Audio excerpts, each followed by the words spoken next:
क्या देखो, ऋषभ और कुलदीप का एक ट्रेड हो चुका है, लेकिन अगर आप इतने भोले हो कि आप सोच रहे हो बस आईपीएल में सिर्फ एक ही ट्रेड होगा, तो भाई आप किसी गलत फहमी में मत रहना, क्योंकि सबसे बड़ा डील नहीं है ये, क्योंकि सबसे बड़ा ट्रेड नहीं है ये।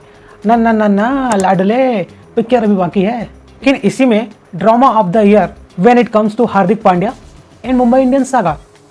भाई ये आईपीएल ट्रेड्स है, कुछ भी हो सकता है। वहीं आईपीएल खत्म होने के बाद ही क्लियर हो गया था कि हार्दिक पांड्या मुंबई इंडियंस छोड़कर जा रहे हैं। ऑल सेट टू क्लियर हो गया था और मोस्ट पर्टिकुलर टाइम में उनका ट्रेड होने वाला है किसी भी टीम में, और ये तो कंफर्म हो गया था कि हार्दिक पांड्या मुंबई इंडियंस का दामन छोड़ेंगे। We all know that. लेकिन वो कौन सी टीम होगी जहां पर हार्दिक पांड्या जाना चाहेंगे? लेकिन इसको जानने से पहले मैंने 3 हफ्ते पहले एक वीडियो बनाई थी, जिसमें 3 टीमें मैंने साथ में रखी थी, Chennai Super Kings, Kolkata night Riders और राजस्थान रॉयल्स। और रिपोर्ट्स की माने इन 3 टीमों में से 2 टीमें ऐसी हैं, राजस्थान रॉयल्स और कोलकाता नाइट राइडर्स, जो कि हार्दिक पांड्या के ट्रेड को लेकर इंटरेस्टेड हैं। अब तो ऐसा ही लग रहा है कि जैसे मैंने खबर कर दी वही ट्रेड होने वाला है।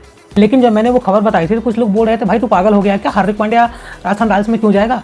लेकिन एक बात ध्यान रखनी होगी, मैंने ये भी बोला था कि यशस्वी जायसवाल, जिस दिन से रियान पराग को कैप्टन बनाया गया है ना, यशस्वी जायसवाल का पहले से ही मन हो गया था कि मुझे अब राजस्थान रॉयल्स छोड़कर जाना है। ऐसे में अब यशस्वी जायसवाल राजस्थान रॉयल्स का दामन छोड़कर मुंबई इंडियंस की राह पर निकलने वाले, और पीटीआई की रिपोर्ट में ये बात एकदम मुहर लगाती है। तो हार्दिक पांड्या और यशस्वी जायसवाल का स्वैप होने वाला है। लेकिन वहीं पिक्चर अभी बाकी है। केआर के टीम ओनर शाहरुख खान हार्दिक पांड्या को अपनी टीम में लेना चाहते हैं, और इतना ही नहीं, और कैप्टन भी बनाना चाहते हैं। और रिपोर्ट्स यहाँ तक आ रही हैं कि केकेआर के मैनेजमेंट और मुंबई इंडियंस के मैनेजमेंट के बीच कई राउंड्स में मीटिंग हो चुकी हैं।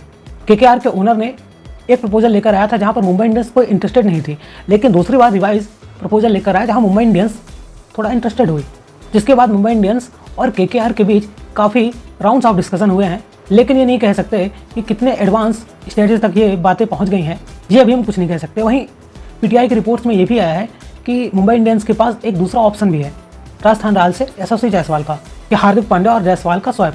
लेकिन ये नहीं कहा जा सकता कि इतने एडवांस स्टेजेस तक ये बातें हुई हैं। अरे कहने का मतलब ये है कि 2 प्रपोजल आए हैं मुंबई इंडियंस के पास। अब ये बातें कितनी आगे तक बढ़ेंगी ये अभी हम कुछ नहीं कह सकते। देखो, ये हो गई 2 अपडेट्स, लेकिन मैं अपनी ओपिनियन देता हूँ कि क्या मुंबई इंडियंस के लिए राजस्थान रॉयल्स का ट्रेड राइट रहेगा, या फिर मुंबई इंडियंस के लिए केकेआर का ट्रेड राइट रहेगा। लेकिन लॉजिक ये बनता है कि हार्दिक पांड्या केकेआर में जाने के चांसेस बहुत ज़्यादा हैं। लेकिन ये बातें मैंने आपको पिछली वीडियो में भी बताई थी, क्योंकि केकेआर एक आइडेंटिटी क्राइसिस से जूझ रही है। उनको एक नया फेस चाहिए और एक कैप्टन चाहिए जो कि फ्रंट से आकर लीड कर सके और पोस्टर बॉय बन सके। वो हार्दिक पांड्या है और उनको काफ़ी एक्सपीरियंस भी है। लेकिन यहाँ पर एक मसला है, क्योंकि आपको पता है अगर कहीं पर भी ट्रेड होता है वो 2 प्लेयरों के बीच नहीं होता, वो 2 टीमों के बीच होता है।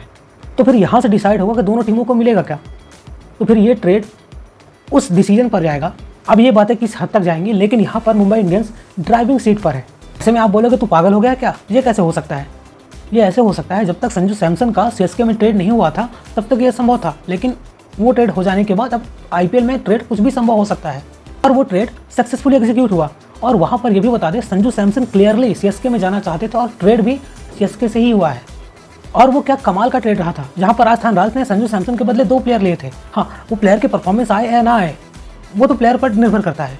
ऐसे में दे आर रियली गुड, लेकिन अब क्या कर सकते हैं, वो डिफरेंट इशू था ऑल टुगेदर। लेकिन ऐसे में जब आपका प्लेयर ही टीम छोड़कर जाना चाहते हो तो फिर भी यहाँ पर मुंबई इंडियंस की टीम कमांड ले सकती है।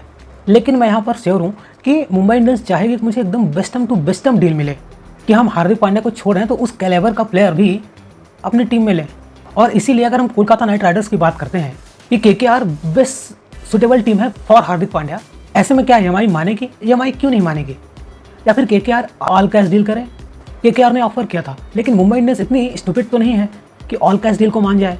अब यहाँ पर एक ऑप्शन बचता है प्लेयर स्वैप को लेकर, लेकिन केकेआर कैमरन ग्रीन को क्या ट्रेड करेगी?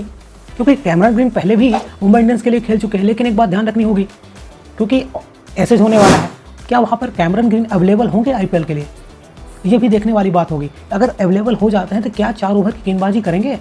I think could be possibility में भी। ऐसे में ये शॉप बने ना, क्या फिर वरुण चक्रवर्ती या फिर सुनील नारायण को ट्रेड करेंगे? ऐसे में केकेआर की मैनेजमेंट इतनी पागल तो है नहीं कि सुनील नारायण और वरुण चक्रवर्ती को ट्रेड कर दे, तो फिर ये ट्रेड तो असंभव लग रहा है। लेकिन यहाँ पर सीनियर जर्नलिस्ट की माने अगर अभिषेक नायर केकेआर के साथ बने रहे तो फिर ये ट्रेड डील नहीं होने वाली। ऐसे में यहाँ पर बहुत सारे इफ इन बट्स इन्वॉल्व हैं। इसलिए मैं कहता हूँ कि एमआई यहाँ पर ड्राइविंग सीट पे है, क्योंकि उनको पता अगर हम हार्दिक पांड्या जैसे प्लेयर को दे रहे हैं तो हमें भी उसके बदले एक बड़ा खिलाड़ी चाहिए। We want kind of surety. यहाँ तक ये बातें सेंस भी बनाती हैं तो इसीलिए यहाँ पर ये बातें रखती हैं हार्दिक पांड्या और यशस्वी जायसवाल का स्वैप हो जाना। और मैंने इस पर पिछली वीडियो में आपको कंक्लूजन करके दिया था कि इन दोनों का स्वैप हो सकता है। ऐसे मुंबई इंडियंस प्राइमरी टारगेट रखना चाहेगी यशस्वी जायसवाल को ट्रेड को लेकर। और मैंने पिछली वीडियो में ही बताया था कि बहुत ही पॉसिबल ट्रेड होने वाला है हार्दिक पांड्या और यशस्वी जायसवाल का। ऐसे में दोनों टीमों को बेहतरीन प्लेयर मिलेंगे। लेकिन अगर एक ऑप्शन और देखा जाए तो क्या एसआरएच से ईशान किशन को ट्रेड किया जाएगा मुंबई इंडियंस में? यहाँ पर एक मसला फंसता है कि अगर पैट कमिंस आईपीएल 2027 में अवेलेबल ही नहीं हुए तो फिर एसआरएच क्या ईशान किशन को ट्रेड करेगी? लेकिन एक बात मानना पड़ेगा, ईशान किशन को मुंबई इंडियंस काफ़ी पसंद करती है, खासतौर पर अनंत अंबानी का उनका एक अलग ही बॉन्ड है। ऐसे में that could be real possible. ऐसे में एसआरएच को हार्दिक पांड्या जैसा कैप्टन जरूरत हो, कुछ भी पॉसिबल हो सकता है। दैट कुड बी पॉसिबिलिटी जो ओपन अप हो जाए। और ऐसे में यमाई एक अच्छी नेगोशिएटर रही है। ऐसे में मेरा मानना है कि अगर मुंबई इंडियंस किसी ऑप्शन पर जाएगी तो पहले यशस्वी जायसवाल और हार्दिक पांड्या का स्वैप पर जाएगी। अगर ये ऑप्शन नहीं बनता है तो मुंबई इंडियंस एसआरएच में ईशान किशन को स्वैप करना चाहेगी। लेकिन अगर यहाँ पर हैदराबाद ईशान किशन को छोड़ना ही ना चाहे और एसआरएच बोलते हमें कुछ नहीं चाहिए, तो they are going to get Yashasvi Jaiswal from Rajasthan Royals. यहाँ पर सीएसके पर भी रुझान जा सकता है, लेकिन सीएसके कोई बड़े प्लेयर को ट्रेड करना चाहे, ऐसे में मुझे लगता है कि ये पॉसिबिलिटी क्रिएट नहीं होगी। लेकिन एंड ऑफ द डे अगर केकेआर से पॉसिबिलिटी बन जाती है तो उसके पीछे 2-3 कारण होंगे, क्योंकि दोनों टीमों का जो मैनेजमेंट है, वेंकी मैसूर और अंबानी का बहुत अच्छे बॉन्ड है और अभिषेक नायर कंटिन्यू ना करें। और या फिर तीसरा ऑप्शन ये है कि कैमरन ग्रीन और हार्दिक पांड्या का स्वैप हो जाए, या फिर केकेआर रिंकू सिंह और एक तेज गेंदबाज कार्तिक त्यागी को ही दे दे, क्योंकि रिंकू सिंह हार्दिक पांड्या वाला रोल मुंबई इंडियंस के लिए निभा सकते हैं एज ए फिनिशर, और मुंबई इंडियंस को एक इंडियन तेज गेंदबाज की जरूरत होगी जो कि कार्तिक त्यागी हो सकता है। तो ऐसे में मुझे लगता है कुछ पॉसिबिलिटी हो सकती है। भाई साहब यहाँ पर बहुत ही इंटरेस्टिंग टाइम है। तो ऐसे में बहुत सारे लोगों का मानना होगा कि भाई हार्दिक पांड्या का भी तो ओपिनियन मायने रखता है। हाँ, ये बात तो सही है, लेकिन आपको समझना पड़ेगा, दो ट्रेड दो प्लेयरों के बीच नहीं, दो टीमों के बीच होता है, तो दोनों टीमों को एग्री करना होता है। तो समझ आ रहा है ना, ये आईपीएल ट्रेड एब्सोल्यूट सिनेमा होने वाला है। इसलिए मैं बोलता हूँ कि वीडियो को लाइक कर दो, चैनल को सब्सक्राइब कर दो, क्योंकि आईपीएल से रिलेटेड जितनी भी कहानी होगी सब आपको यहीं पर पता चलेगी। लेकिन इतना ही नहीं, अफवाहें यहाँ तक भी उड़ रही हैं कि हार्दिक पांड्या बस की छुट्टी नहीं होगी, सूर्य कुमार यादव की भी छुट्टी होने वाली मुंबई इंडियंस से। और बहुत सारी रिपोर्ट्स ये कह रही हैं कि मैं ऑल्सो लीव मुंबई इंडियंस। तो दैट कुड बी पॉसिबिलिटी। देखो कुछ भी हो सकता है, देखो पॉसिबिलिटी तो बिल्कुल भी नहीं है, लेकिन कुछ भी हो सकता है, ये आईपीएल है। और खबरें ये भी आई हैं कि रोहित शर्मा तिलक वर्मा को कप्तान बनाना चाहते हैं, लेकिन सूर्य कुमार यादव इस बात से खुश नहीं है, क्योंकि सूर्य कुमार यादव 2018 से मुंबई इंडियंस के साथ है और तिलक वर्मा अभी 4 साल हुए हैं मुंबई इंडियंस में आए। जो टसल हार्दिक पांड्या के साथ हुई थी वो टसल कहीं सूर्य कुमार यादव के साथ ना हो जाए, इसीलिए सूर्य कुमार यादव मुंबई इंडियंस को छोड़ना चाहते हैं। और इतना ही नहीं, ये भी रिपोर्ट्स आ रही है कि सूर्य कुमार यादव मुंबई इंडियंस छोड़कर एलएसजी जाना चाहते हैं। भाई इट कुड बी पॉसिबल, ये कुछ भी हो सकता है, क्योंकि ऋषभ पंत गए हैं तो नंबर 4 की पोजीशन खाली हो गई है और वहाँ पर सूर्य कुमार यादव एकदम फिट बैठते हैं, क्योंकि सूर्य कुमार यादव एलएसजी टीम को कैप्टन भी बन सकते हैं, क्योंकि सूर्य कुमार यादव कप्तानी मटेरियल भी है और इंडियन टीम की कप्तानी कर चुके हैं। तो एलएसजी को एक प्रॉपर कप्तान की ज़रूरत है, जो कि सूर्य कुमार यादव हो सकते हैं। लेकिन ये बहुत अच्छे सोर्सेज की खबर नहीं है, तो कुछ भी हो सकता है। लेकिन कुछ भी कह सकते हैं, गोयनका साहब कुछ तो कर सकते हैं, क्योंकि गोयनका साहब पिछले 2 सालों से काफ़ी मेहनत कर रहे हैं और ये मेहनत साफ तौर पर दिखाई दे रही है। और गोयनका साहब इतना ही नहीं रुक रहे हैं, बहुत सारे प्लेयर को पर्थ भेज दिया कि वहाँ पर जाकर ट्रेनिंग करो और यहाँ पर आकर रन बनाओ और एलएसजी को चैंपियन बनाओ, क्योंकि ऋषभ भाई से 15 सालों में 5 ट्रॉफी, वो तो पता ही है ना क्या हुआ। तो ऐसे में तुम ही लोग कुछ कर दो जो बचे हुए हो।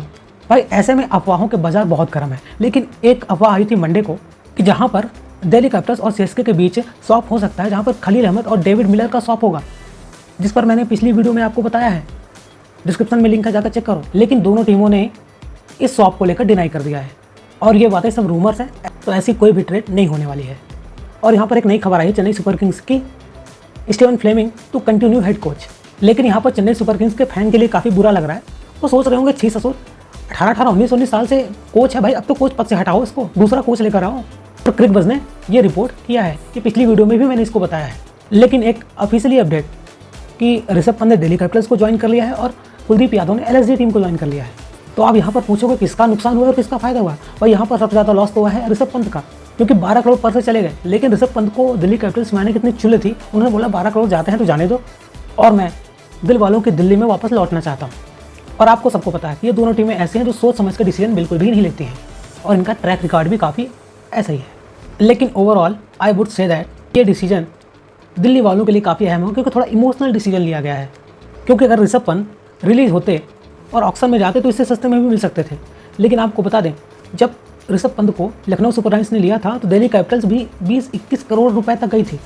लेकिन इमोशनल कॉल है, लेकिन प्रैक्टिकल कॉल पर लखनऊ सुपर जायंट्स को एक 4 नंबर पर ऐसे बैट्समैन की जरूरत थी जो उनको मैच जिताए, और कुलदीप यादव के आ जाने से उनकी स्पिनरों की किल्लत थी, क्योंकि इन्होंने रवि बिश्नोई को भी रिलीज़ किया था, जो कि उनके लिए फायदेमंद हो सकता है। ओपिनियन की बात करें यहाँ पर फायदा तो लखनऊ सुपर जायंट्स को हुआ है, और दिल्ली कैपिटल्स क्या कहें ऋषभ पंत को लेकर कहीं ऐसा ना हो लेने के देने ना पड़ जाए। तो आपको क्या लगता है, ये मास्टर स्ट्रोक है? कमेंट बॉक्स में अपनी राय जरूर बताइए।